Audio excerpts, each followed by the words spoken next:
యాదాద్రి భువనగిరి జిల్లా చౌటుప్పల్ మున్సిపాలిటీ కేంద్రంలో పలు వార్డులను ప్రభుత్వ హాస్పిటళ్లను జిల్లా కలెక్టర్ హనుమంతరావు ఆకస్మికంగా తనిఖీ చేశారు. ఆసుపత్రిలో డాక్టర్లు హాజర్ల రిజిస్టర్ను పరిశీలించారు. విధులకు గైర్హాజరైన డాక్టర్ శ్రవణ్కు షోకాజ్ నోటీసులు జారీ చేశారు. అనంతరం పేషెంట్తో మాట్లాడి హాస్పిటల్లో ఉన్న సమస్యలను అడిగి తెలుసుకున్నారు. ప్రభుత్వ హాస్పిటల్లో సాధారణ ప్రసవాల సంఖ్య తక్కువ ఉండడంతో డాక్టర్లపై సీరియస్ అయ్యారు. వారంలో 2 రోజులు మాత్రమే ఆపరేషన్లు చేయడం ఏంటని ప్రశ్నించారు. ఇప్పటికే డాక్టర్లపై అనేక ఆరోపణలు ఉన్నాయని, తీరు మార్చుకోకపోతే కఠిన చర్యలు తీసుకుంటామని హెచ్చరించారు.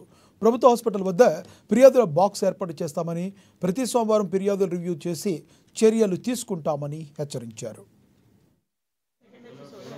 వార్డులో నీటి సమస్యపై ఇతర సమస్యలపై 2 వార్డులు తిరగడం జరిగింది.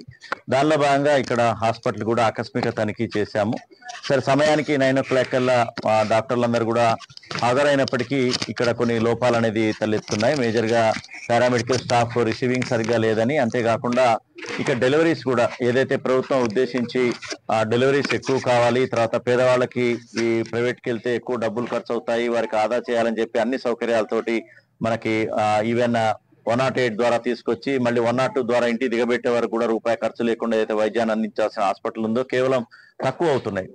అంతకుముందు నెల 13, ఈ నెల 20 ఈ విధంగా ఇంత పెద్ద హాస్పిటల్లో ఇంత తక్కువ ఇన్స్టిట్యూషన్ డెలివరీస్ కావటం అనేది కొద్దిగా శోచనీయం. దీనికి ఇక్కడ అందరికి కూడా చెప్పడం జరిగింది, వారి యొక్క పనితీరు మార్చుకోవాలని. అదేవిధంగా ప్రధానంగా ఒక 2 రోజులు మాత్రమే వీళ్ళు సర్జరీలు చేస్తున్నారు. సో ఎక్కువగా ఇక్కడ హాస్పిటల్కి వచ్చేది నార్మల్ డెలివరీ కాకుండా LACSలు వస్తాయి. వచ్చినప్పుడు మేము 2 రోజులు చేస్తామంటే మిగతా రోజులు ప్రైవేట్కి వెళ్ళటమో లేకపోతే ఇతరత్ర బాధపడే అవకాశం ఉంది.